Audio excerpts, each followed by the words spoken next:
was the greatest upset in the history of boxing? Was it also the greatest upset in the history of sports? Greater than the Jets over Baltimore, greater than Texas Western over Kentucky. On this edition of Behind the Fights, we offer an authority on the subject, the man who played a central role in the fight many consider the biggest upset of all time. Coming up, Buster Douglas discusses the greatest moment of his boxing career, his incredible victory on February 2nd, 1990 over Mike Tyson. That's next on Behind the Fights.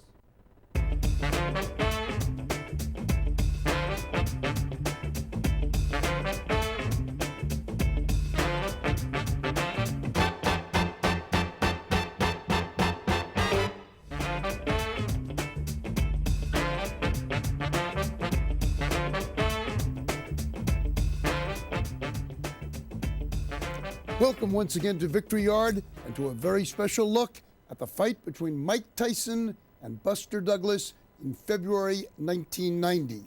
With us is one of the principals in that bout, Buster Douglas. 1990. Looking back at that fight, you were a 47-1 underdog.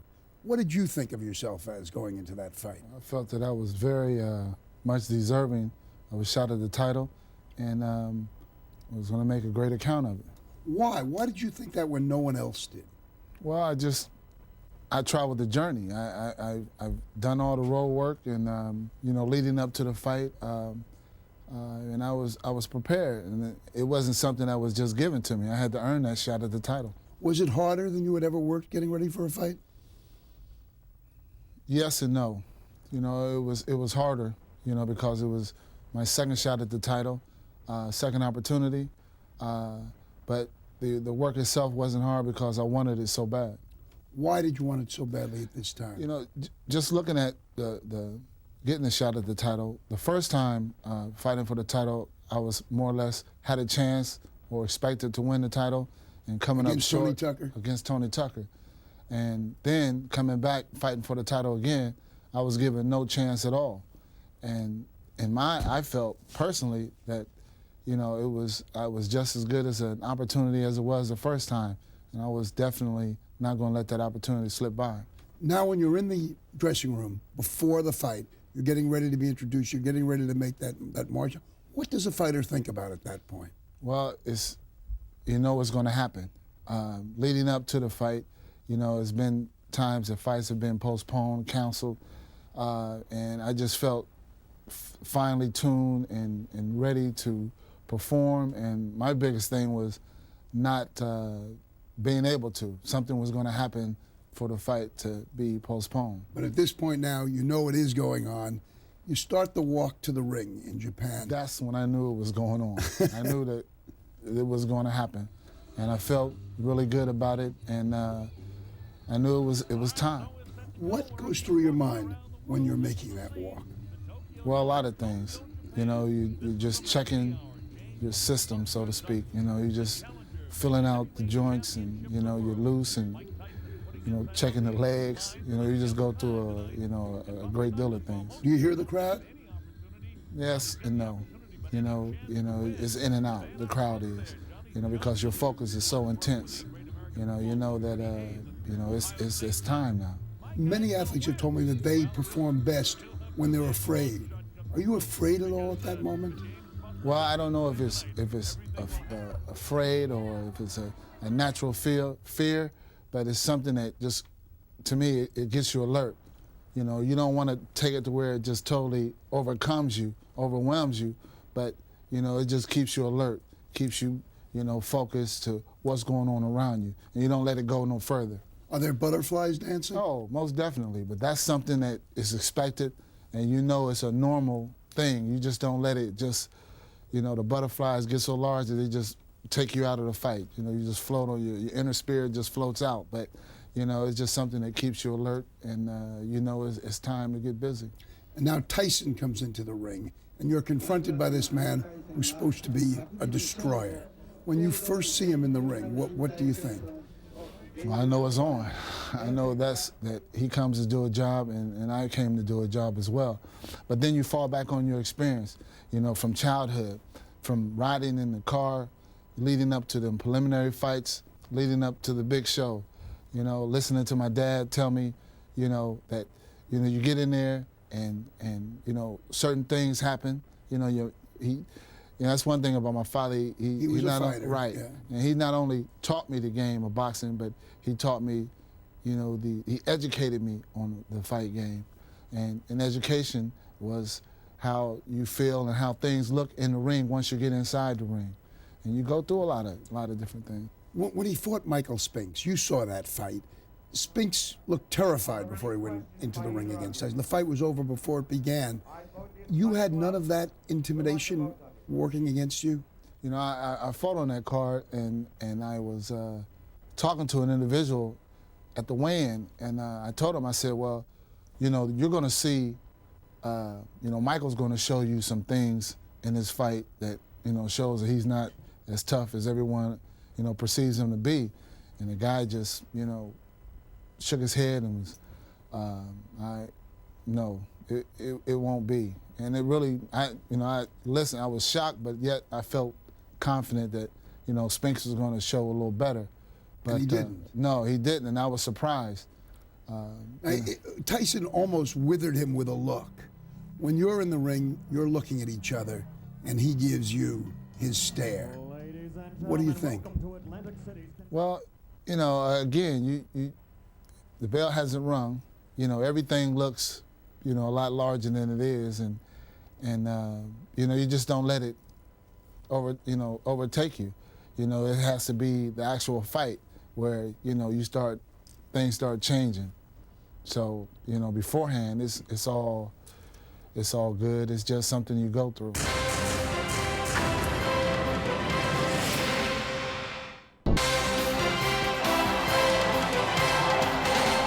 This moment, just before the first round is to begin, you think you're going to win the fight? I wouldn't say that. I feel that I was going to make a good account of myself. I was going to fight him. I felt confident that I belonged in there. I'm not going to say I walked out knowing that I was going to win, but I felt confident that I deserved a shot.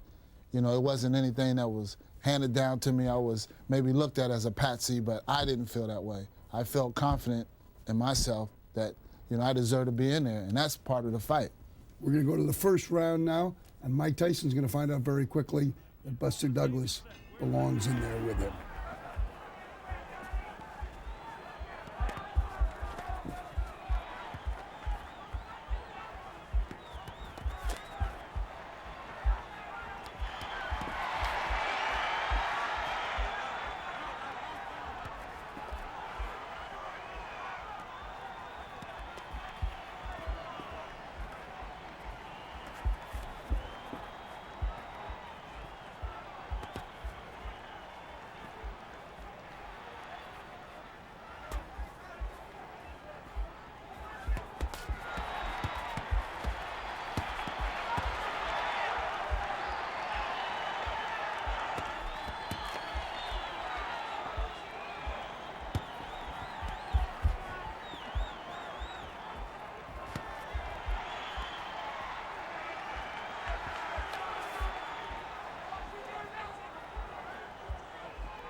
By this time, he realizes you're not going to go down right away. Well, he may realize that, but yet he's still pursuing. He just knows in his mind that it's a matter of time. But it wasn't so to be. The announcers commented right away that they perceived that you were there to fight. Right. Well, yeah, comparing it to his last 3 or 4 fights where guys are coming in there 1 foot in the ring and 1 foot out. But the first round was an important round. It was very important. It was just establishing that indeed that I was there to fight, and that I wasn't just gonna, give it up to him. Did you realize how much bigger you look next to him? No, because Mike's a nice-sized guy. He's not as tall, but he's got the width, and his physique is definitely a heavyweight's physique. He's just not as tall as most heavyweights. And then he carries a heavyweight punch.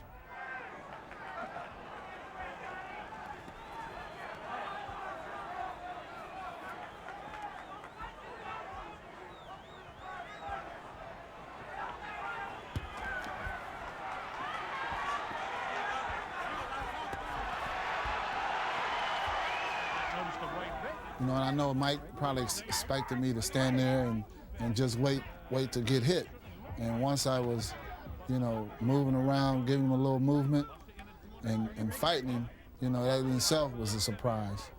Could you see surprise in his eyes? You know, that was the funny thing about, you know, throughout the whole fight. You know, I never seen, you know, a little caution or a little fear in Mike, because each and every round he came out strong. So you didn't read any of that in him? No, not at all. I mean, he fought hard each and every round, and you know, I would say like in you know, the round to come in the 8th round, you know, I was the one that kind of got out of the fight because I wanted to, you know, not intentionally, but you know, look at him and, you know, like, yeah, I'm here, and he's still in that fight mode, and that's where I got caught. At the end of the 1st round, you were happy what you'd done so far? Yeah, I was happy. I don't blame you. Welcome again to Victory Yard and to Buster Douglas's stunning victory over Mike Tyson in Tokyo in 1990. Buster, after 4 rounds, as much as we've seen so far, you know, you've proven a lot of things. You've proven you're not frightened. You've proven you belong in the ring there with Tyson. Have you hurt him at this point? Have you had much impact on him? Well, if I had hurt him, it wasn't visible, you know, but I knew I was landing a lot of shots, and I was comfortable with that, you know, getting my shots off, getting the punches off and things, and, you know, I just continued to do that throughout the fight. Your corner was encouraging you here, telling you that you were in command of the fight. They were very positive. They were telling me that, you know, I was well ahead in the fight and just keep doing what I was doing. Was there anything special they wanted you to try? No. Just stick to the game plan, was just getting off first. You know, just getting those punches off and let them flow, and then the big shots will come. Let's look at and listen to your corner between rounds 4 and round 5. You gotta hold your concentration. Now you'll come back. Everything will be there. Everything will be there, champ. Come back, okay? That's so important. We're so calm and collective in the corner. Everybody worked together so well.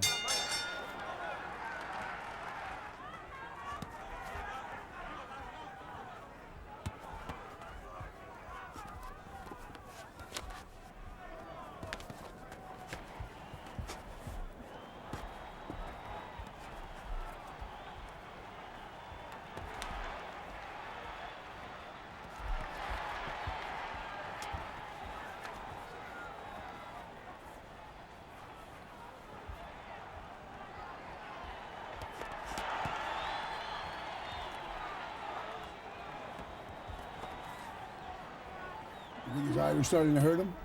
Oh, definitely. You know, he's starting to feel it. We're going into the 5th round, and, you know, it was an accumulation of punches, so, you know, it's definitely going to start taking a toll. You know, you're going to start seeing some visible evidence that, you know, your punches are, you know, taking effect.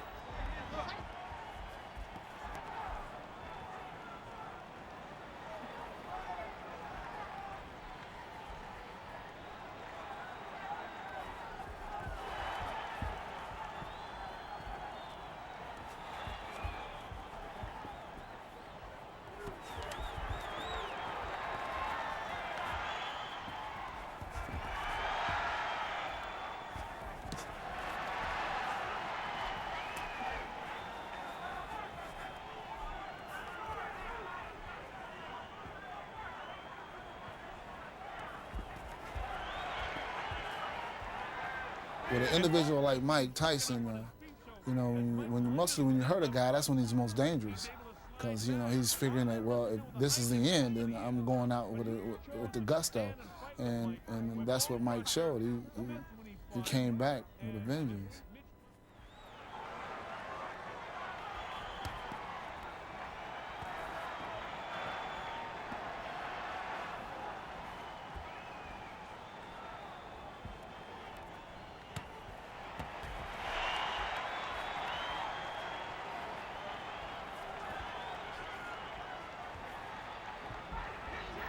You seemed so calm, almost casual there.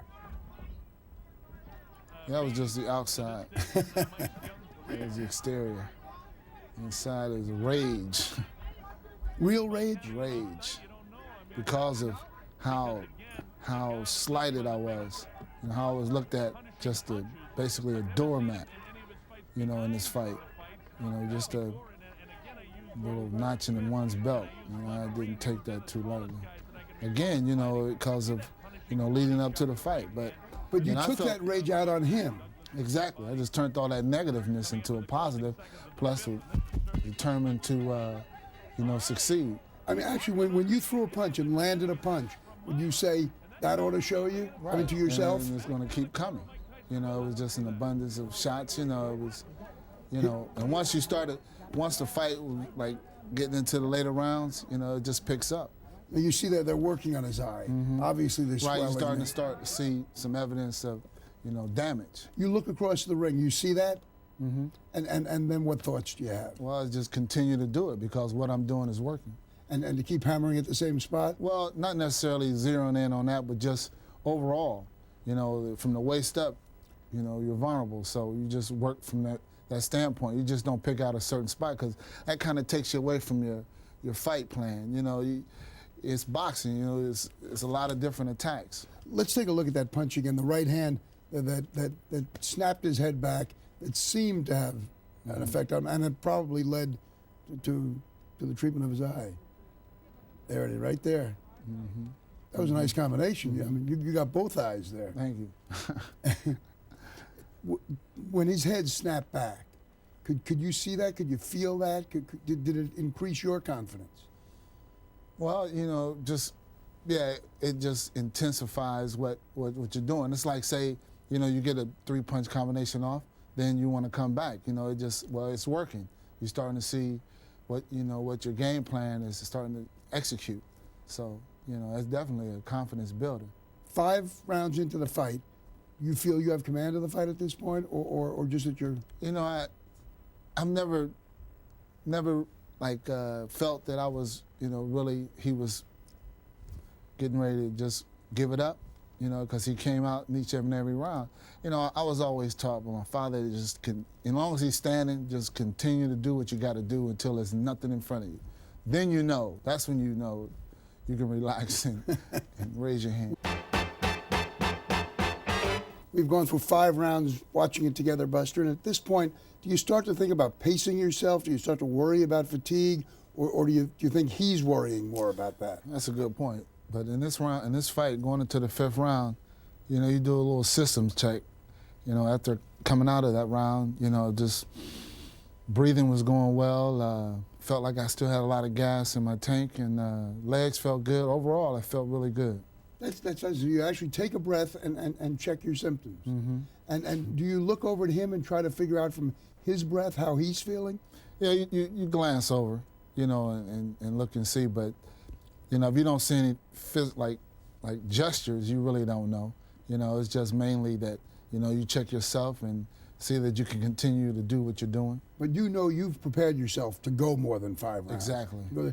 Is there a suspicion that maybe he hasn't, that this is, you know, uncharted territory for him? Well, yeah, you know, which he really, going into the fight, he had very few vulnerable things in his arsenal. So only thing we could go on going into the fight is getting him into the later rounds, seeing if he trained really hard to where he could sustain, you know, with this fierce attack that he puts on early in the fight. At this point, have you felt any difference in his punches, in his style, in his movement? No, at this point it's still going. You know, I'm still getting my shots off, trying to find a good shot to land. You know, I don't know.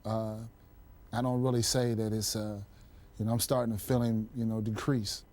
It's safe to say that at this point, neither side is overconfident, though maybe one side's confidence is going up and the other one's coming down. Let's go to round 6, see what's happening here.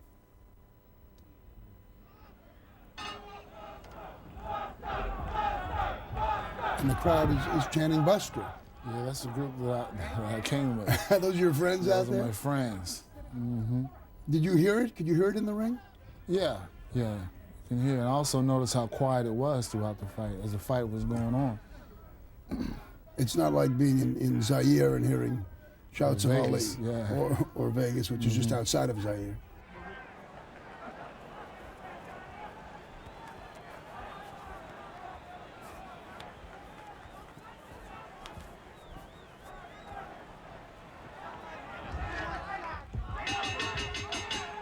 6 rounds out of the way. And again, even though you've trained to go the distance, 6 rounds against a man like Mike Tyson is considerable work. Do you feel any fatigue at this point? No, not at all. I felt really good, and actually confidence has grown a little.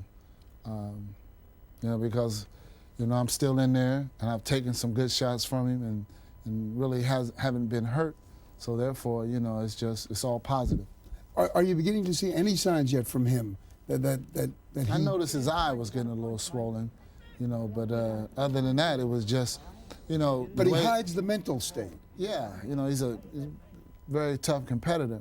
And at this point in the fight for me is not to get careless and to think that, the fight is going to stay at this tempo. And that's one thing that, you have to continue, because things are going good for me. I mean, I'm in there, basically everything I'm doing is working, and not to fall asleep. Does your corner remind you of that? Well, they were just upbeat. They were coming back to the corner, embracing me like, man, you're doing it.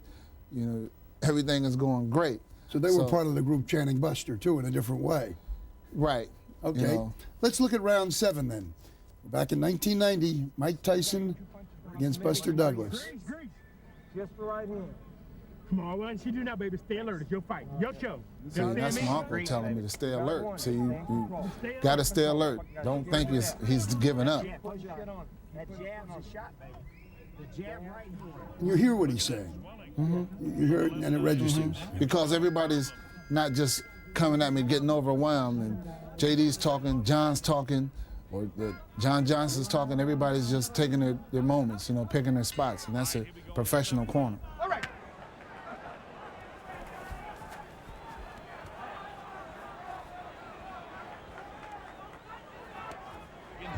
You think Mike was getting sufficient help from his corner?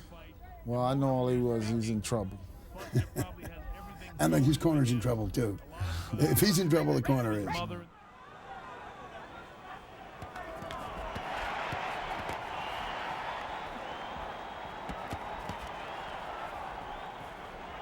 Seeing, he coming out a little better in this round because he seemed to have a pretty good round the last round. So you think his confidence is coming right, back? and that's when I came back, and my uncle told me, stay alert, because he landed a few shots, and it don't take much to turn a fight around, and you see his attack is getting a little more aggressive now. Right.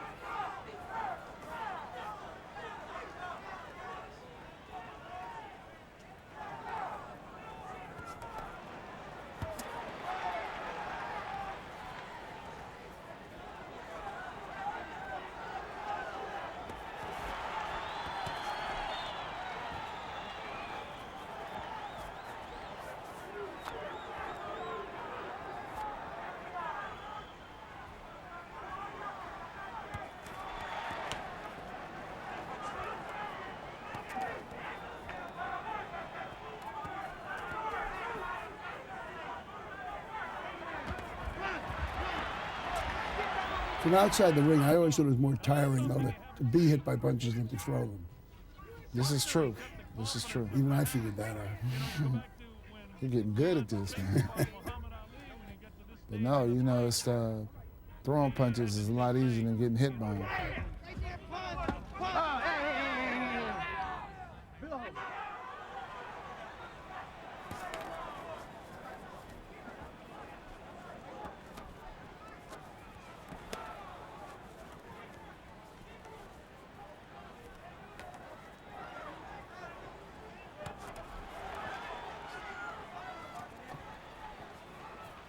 At this point, are you starting to think, I'm winning? I felt good. It's just, you never know, as you've seen after the fight, but with the scorecards, my father always said the best decision is a knockout, there's no doubt. Sometimes leaving it to the judges, everybody sees a fight differently. And obviously in this fight, those 3 judges saw it totally different. They watched a totally different fight. And that is the end of round 7, and you're in good shape. Yeah, and then my confidence starts growing a little bit. For good reasons.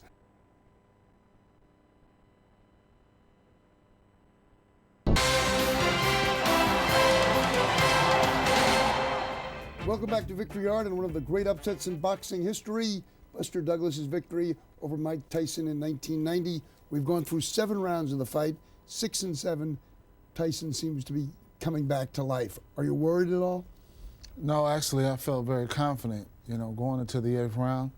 And I think I got a little too confident, with, wanting to, look at him and see his reaction instead of just continuing to stay in my flow. And you said before that your father had told you that the best decision is a knockout. Right. And the idea of a knockout obviously must have been in your head. Well, yeah. I like to get in there and get them over quick if possible. But, if they don't come early, you still have to stay focused and just keep working until they do. So, but your confidence was still there. Oh, I had big confidence going into the 8th round. Yeah. And I think I kind of got overconfident, threw a little less punches in that round because I wanted to physically, just look at him and measure him. And measure him. Well, just look at him and just to show, like, what do you think now? And I got an answer for that. Okay, let's take a look at round number 8, which was not your best round in the fight. No, I wouldn't say it was.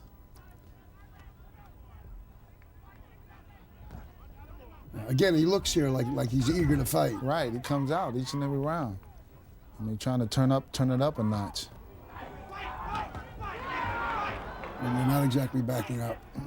No, I'm just not really, this is part of being alert. Started getting a little lackadaisical, thinking everything was going fine, which it was, but still you have to maintain, what's gotten you to this point.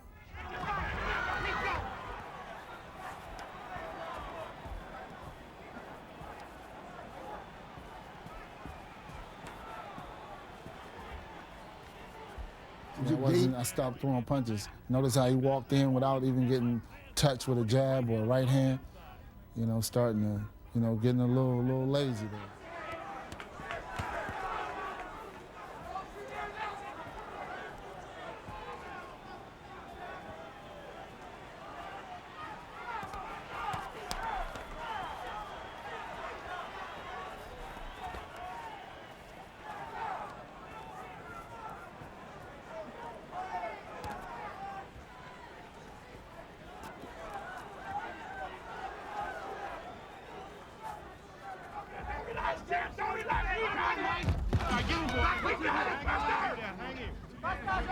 See, I think he landed more punches in this round than he had previous rounds.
It wasn't incoherent at all. Were you angry with yourself? Yes. And I felt that, from being out of position caused that to happen. Like, I felt it, it was basically, I got hit in the chest, so it wasn't like... The punch came up through the chest to the jaw? Right. Well, he hit me flush on the chin, but I felt it wasn't like, you know, I was seriously hurt. You know, I just felt that I was squared up on him, and he caught me, you know, and knocked me off balance. A dumb mistake on your part? Exactly. And that was the reaction from, you know, when I was on the cameras. And of course, there was later great controversy about how long major. Could you have gotten up much earlier? Yes, but again, being taught, you know, you got 10 seconds and take the 8 count. Instead of jumping right up, Sure. you know, basically do a body check, you know, just see if, you know, you feel everything is still there. Like if you don't feel half your body, then you know you are hurt. There was no loss of Not at all. Of anything. No, had all my faculties in. Let's take another look. I mean, I'm sure you don't want to take another look at that punch. Now we could go past it. Yeah, but but you want to look at it again. We'll take one more look at that punch, the one that knocked you down here in the 8th round.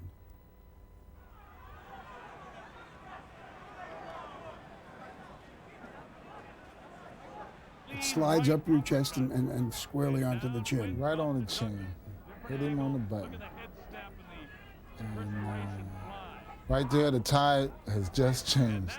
Mike has gotten new wind, new life, and I have to come up with just the same. How tough is that to do?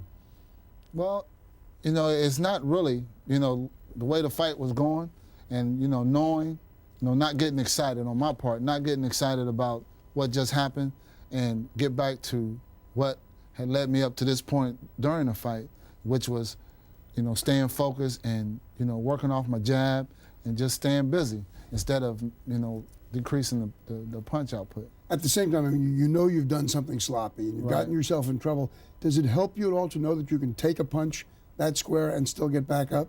Oh, that's a motivating factor, but still, you know the tide is in his favor now. You know, the momentum has shifted now. You know he's going to come out with major intensity now. You went down from that uppercut, a slightly long count, no Dempsey Tunney, but a slightly long count. Then you go back to your corner. How quickly did your head clear? Well, again, I didn't feel any major effect from the punch itself. I thought it was basically, you know, I was off balance, and I felt I took it more in the chest, so I didn't really feel the punch itself. So if there was any anger, it was with yourself. Do you then direct that at Tyson?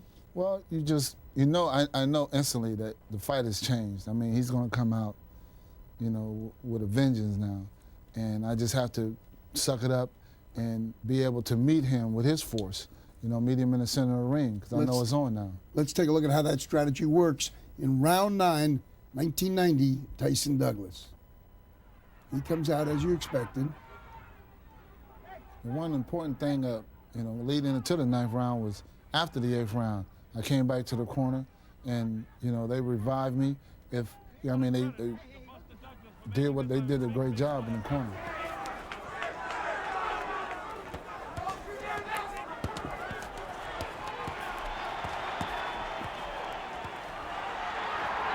Is that the momentum change again? Right. Well, it's just letting them know that, you know, that I'm still here. You know, because I knew I had to do something to let him know that he still has to respect me. You're letting him know. Are you also letting yourself know? Right. Well, you know, that's just something that, you know, just to let him know is the whole spectrum, is to, you know, that I'm still dangerous. So don't just think I'm still feeling the effects from the knockdown, and that, you know, the fight is still on. So the message came through to Tyson. Right, now we'll see it. Now we'll see it come through even clearer. We'll watch the rest of round 9, the rest of the fight.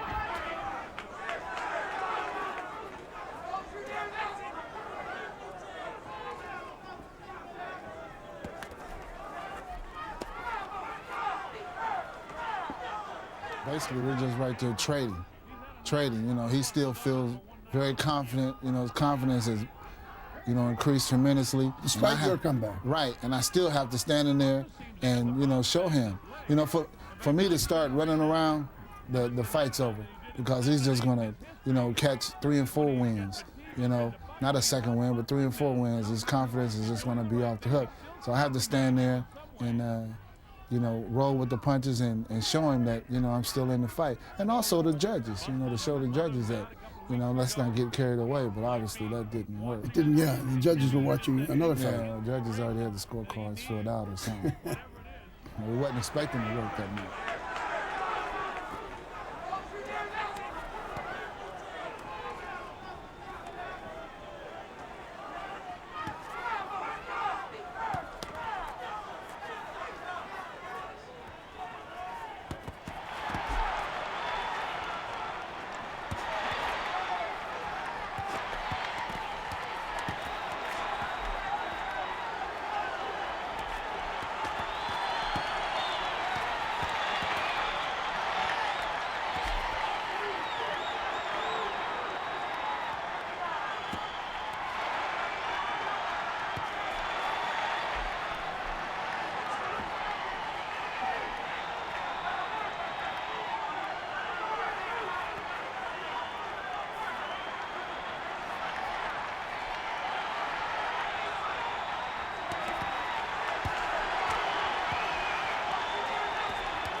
Do you feel you're ready to take him now?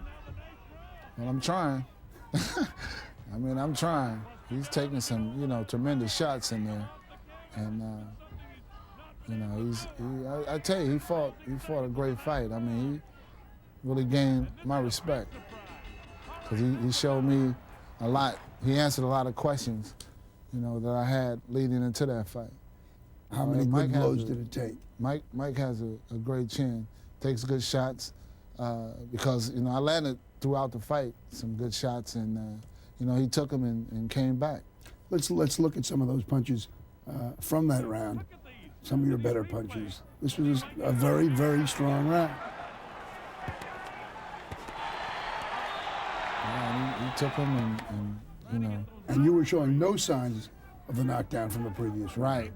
I knew I had to come out big because of it. I know he was coming out big in that fight. I mean, in that 9th round because of the knockdown. It's easy to know it, but it's hard to do it. I would say. Exactly. Putting it all together is another thing. Is this, this night, is this as well as you had ever fought? I just asked God to let me show that I indeed can fight. Just to show, just one time that that I belong in this professional fighting. That I can do this, and I was blessed enough to get that. What did you think going into the 10th round? Did you think you had him here?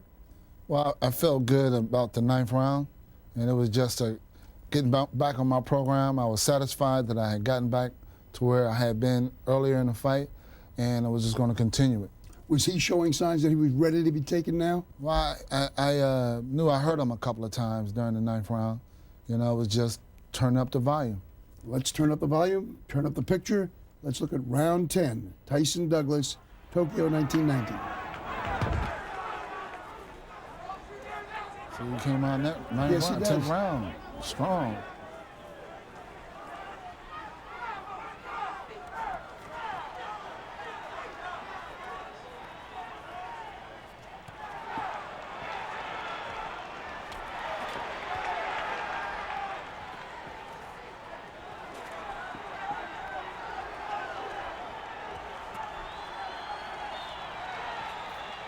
What did you read in his body at this point? Just continue to work. Dick, all I was doing was just working, man. Because I got caught trying to read his body, trying to, look at it, in the 8th round. So it was just back to business and, just keep working.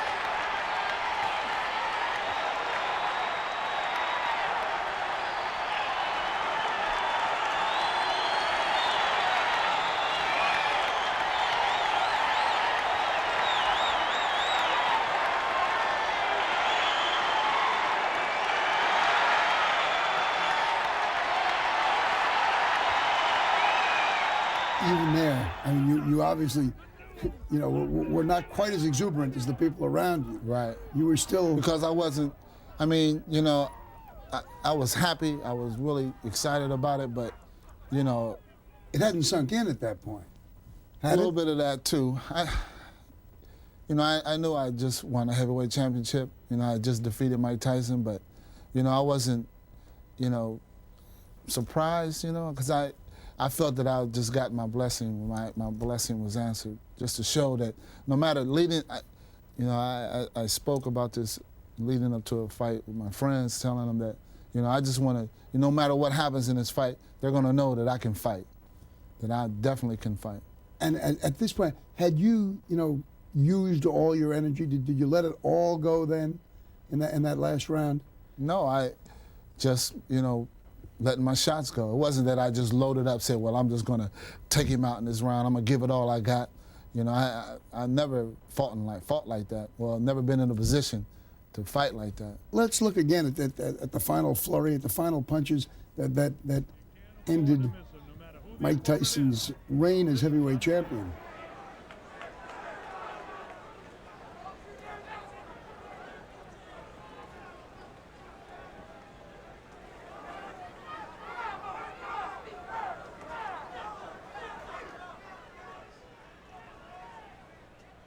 And even then, after he went down, I felt that he was going to get up. But when I noticed searching around for his mouthpiece, I knew then that he was hurt. You still thought he might get up from all that? Right. Until I noticed that he was, searching for that mouthpiece. And I knew then that it was over, that he was actually hurt. Because throughout the fight, Mike, he was strong. I mean, he stood up and he fought like a champion. And, we all in my camp thought that, he'd get 4 or 5 rounds behind, he's really getting popped on, that he would just, like he would just give up. What's the feeling when you realize he's not going to get up? When you realize it's over, when you realize, is there any sympathy for him? Is there exultation? I mean, is there an understanding, because you're a fighter yourself, of what he's going through? Well, the first thing was, I just thank God that, that he gave me the strength, and, he was there with me, throughout the fight. But it was a fight. I knew Mike, I had gained a lot more respect for Mike after that fight. Did you realize, at that point, that this was quite possibly the greatest upset in the history of sports? I hadn't even. Does it bother you that people refer to it as that? No, it doesn't. I just feel truly blessed that, in my life, all I wanted to do was leave a mark that, that I was here. And I was blessed enough to leave a mark that, that I existed in this world, that I'm in, the books. But that's about the extent of it. You did that.